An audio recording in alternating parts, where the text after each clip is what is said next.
দুদিনের ছুটিতে ঘুরে এলাম ঘাটশিলা। পাহাড়, নদী, ঝর্ণা আর প্রচুর সবুজের মাঝে হারাতে বাধ্য হবেন আপনিও।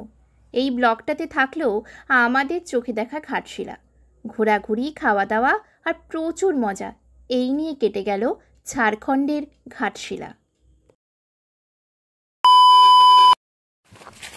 তুমি এতক্ষণ রেকর্ডিংই করিনি, হায় ভগবান। क्या ব্লগার बनेगा রে তুই? আমি ভিডিও করছি, তোমার কেমন লাগছে? মোটেও ভালো লাগছে না। অসহ্যকর। সে পিছনে কাকের বাসা। সকাল থেকে ট্রেন ধরার জন্য পৌঁছে গেছিলাম হাওড়া স্টেশনে। আমাদের ট্রেন ছিল সকাল 6:20-তে, বারবিল জনশতাব্দী এক্সপ্রেস। চেয়ার কারের টিকিট ভাড়া মাথাপিছু পড়েছিল 445 টাকা। আমাদের অবাক করে একেবারে সঠিক টাইমে 6:20-তেই হাওড়া স্টেশন ছেড়েছিল ট্রেন। ট্রেনের টাইমে ছাড়া আর টাইমে পৌঁছনো দুটোই আজকাল আমাদের অবাক করে। ট্রেনে উঠে চায়েতে চুমুক দিলাম, চোখ রাখলাম বাইরে। খড়গপুর পেরোতেই চোখে পড়ল প্রকৃতির পরিবর্তন। মাটির রং লাল, ট্রেন লাইনের ধারেই রয়েছে শাল মহুয়ার জঙ্গল, আর বড় বড় ওই ঢিপেই জানান দিচ্ছে ঢুকছি ঝাড়গ্রামে। ঝাড়গ্রাম ঢোকার আগেই চোখে পড়ল জ্ঞানেশ্বরী এক্সপ্রেসের ধ্বংসাবশেষ। সকাল 9:30টার দিকে পৌঁছে গেলাম ঘাটশিলা। অটো স্ট্যান্ডে অপেক্ষারত অটোতে উঠে বসে চারদিক দেখতে দেখতে এগিয়ে চললাম আমাদের হোমস্টের দিকে। ঘাটশিলাতে অটো স্ট্যান্ডেই বিভিন্ন সাইট সিনের ভাড়া দেওয়া রয়েছে, যদিও তার উপর কিছু দরদাম অবশ্যই আপনারা করে নেবেন। আমরা যে গেস্ট হাউসে ছিলাম তার আশেপাশের পরিবেশটা দেখাই। মা সন্তোষী গেস্ট হাউস। গেস্ট হাউসে দোতলায় এভাবেই রয়েছে একাধিক রুম। আমরা যে রুমটাতে থাকবো সেটা হলো 102। রুমটা আপনাদেরকে ভালো করে দেখাই। রয়েছে এসি, ছোট্ট আয়না, খাট। এই হলো বাথরুম, যেখানে রয়েছে গিজারও। বাথরুমের সামনে বেসিন আর একটা ছোট্ট টেবিল। রুমের সবচেয়ে বড় আকর্ষণ হলো রুমের জানালা দিয়ে বাইরে তাকালেই দেখা যাচ্ছে সুবর্ণরেখা, সোনা মাখা সুবর্ণরেখা।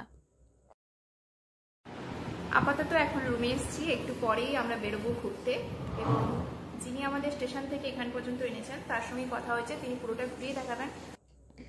প্রথমেই গেলাম রঙ্কিনী মায়ের মন্দিরে। এই হলো বিগ্রহ। স্থানীয়রা এখানে ভক্তি করে পুজো করেন। অটোতে করে এগিয়ে চললাম ঘাটশিলার মূল আকর্ষণের দিকে, ধারাগিরি। যাওয়ার পথে চোখে পড়ল গরুর গাড়ি।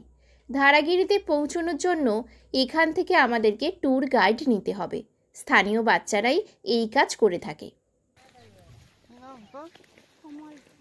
আমরা আমাদের আজকের ট্যুর গাইড পেয়েও গেলাম। ও 4র্থ শ্রেণীতে পড়ে। গরম তপ্ত মাটিতে খালি পায়ে হেঁটে চলেছে অনায়াসে। ওকে অনুসরণ করে আমরা চললাম ধারাগিরির দিকে। ধারাগিরিতে গিয়ে চোখে পড়ল ছোট্ট মন্দির, পাশেই সেই জলপ্রপাত। খুব সরুভাবে স্বচ্ছ জলের ধারা নেমে আসছে পাথরের গা বেয়ে। যদিও বর্ষাকালে এই জলপ্রপাতই আলাদা রূপ নেয়। আমাদের ট্যুর গাইড ততক্ষণে পাথরের খাঁজে পা রেখে অনায়াসে উঠে চলেছে উপরের দিকে। ছোটবেলায় গল্পের বইতে টারজানের কথা পড়েছিলাম। এ যেন বাস্তব জীবনের টারজান। ঘাটশিলায় যার দেখা পেলাম। ছোট্ট মনে ভয় নেই, আছে শুধু প্রকৃতির প্রতি ভালোবাসা, চঞ্চলতা। কল্পনা জগতে ছোটবেলায় টারজানের এমন একটা ছবি এঁকেছিলাম, জানেন তো। ভালো থেকো টারজান, এভাবেই বাঁচতে শেখো নিজের মতো করে, আনন্দে।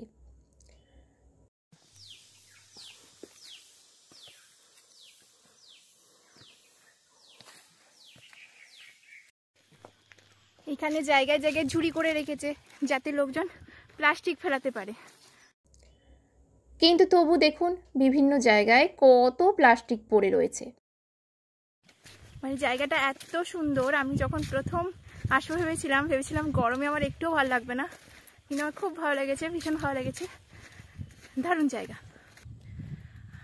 আমরা এই দিক দিয়ে এসেছি আর ওই দিকে যাচ্ছি। এখান থেকে বেরিয়ে পৌঁছে গেলাম আমাদের পরবর্তী গন্তব্য বুরুদি লেক। এখানেই আজকের লাঞ্চটা করলাম। এখানে দেশি মুরগি অবশ্যই টেস্ট করবেন। স্বচ্ছ জলে পড়েছে সবুজে মোড়া পাহাড়ের ছায়া, নীল আকাশ, ঠিক যেন ক্যানভাসে আঁকা ছবি। করতে পারেন বোটিং, লেকের পাড় ধরে এগিয়ে চললাম বুরুদি ড্যামের দিকে। এইটা হচ্ছে ড্যাম, এই হচ্ছে অবস্থা। এইখানটা নামা যায়, কিন্তু আমাদের হাতে সময় কম, তাই আমরা এখন নামবো না। প্রচণ্ড রোদ, কিন্তু জায়গাটা অসাধারণ। কেউ বিকেলের দিকে এলে কিংবা যদি সকালের দিকে আসে তাহলে সত্যিই খুব ভালো লাগে। অটো এগোতে থাকলো নিজস্ব ছন্দে। আমরা এখন ওপর দিকে উঠছি। পৌঁছে গেলাম পরবর্তী গন্তব্যস্থল ফুলডুংরি। অটোর দাদা জানালেন এখানেই নাকি বিভূতিভূষণ বন্দ্যোপাধ্যায় প্রায়শই আসতেন লেখালেখি করার জন্য। ভাবতে ভাবতে শিহরণ জাগছিল, এই ফুলডুংরির পাহাড় জঙ্গলে কি তাহলে কল্পনাতে চাঁদের পাহাড়ের সেই জঙ্গল? শুকনো পাতা মারিয়ে বেশ কিছুটা সময় এখানে কাটালাম। আমাদের পরবর্তী গন্তব্য ছিল সূর্য মন্দির। এই হলো বিগ্রহ। পাশ দিয়ে বয়ে চলেছে সুবর্ণরেখা। ওই দূরে হচ্ছে পাহাড়, এইখানটায় সুবর্ণরেখাটা সত্যি খুব অসাধারণ, যেটা আমরা সূর্য মন্দির থেকে নিচের দিকে এসেছি। এবং ওইখানে দূরে মাছ ধরছে, জানি না দেখাতে পারবো নাকি, যতটা পারি ততটা লেন্সকে জুম করে দেখাচ্ছি, আশা করি লেন্সে ধরা পড়ছে। আবার অটো যাত্রা। আমরা এখন এসেছি চিত্রকূট। এখানেও আমাদেরকে সিঁড়ি দিয়ে বেশ কিছুটা উপরে যেতে হবে বলছে, ফুলডুংরির মতো বলছে। তো জায়গাটা যথেষ্ট এবড়ো খেবড়ো, যদিও সিঁড়ি আছে সিমেন্টের। দেখা যাক উপরে কি আছে। প্রচণ্ড রোদ। নীল আকাশ দেখে প্রায়শই শরৎকাল বলে ভুল হচ্ছিল। প্রত্যেকটা টিলাতেই বিভিন্ন দেবদেবীর ছবি আঁকা। জানি না কোন চিত্রশিল্পী হাতের জাদুতে সেজে উঠেছে চিত্রকূট। এখানেই রয়েছে ভোলে বাবার মন্দির। ওপর থেকে চারপাশটা দেখতে খানিকটা এরকম।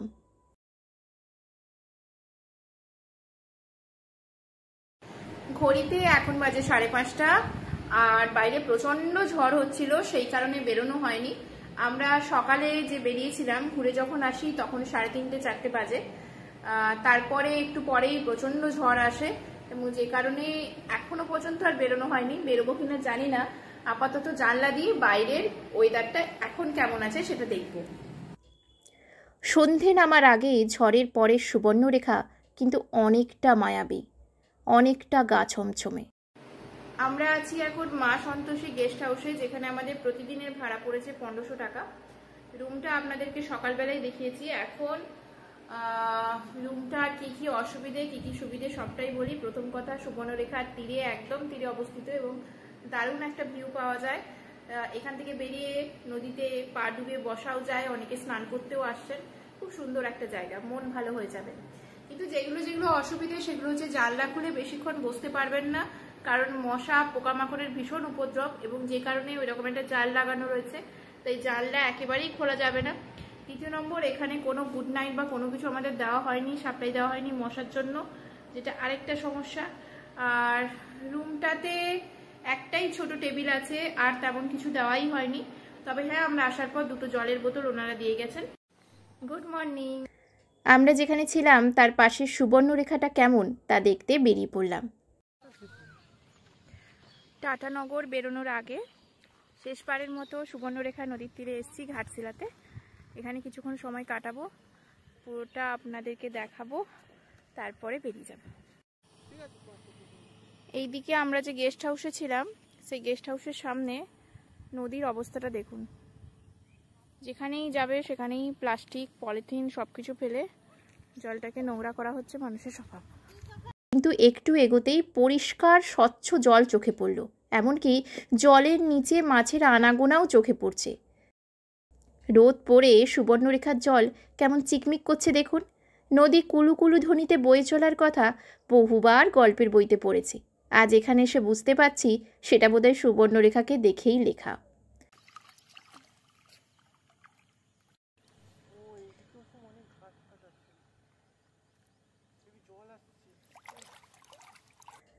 খুব জিজ্ঞেস করতে ইচ্ছে হচ্ছিল, নদী তুমি কোথা হতে আসিয়াছ?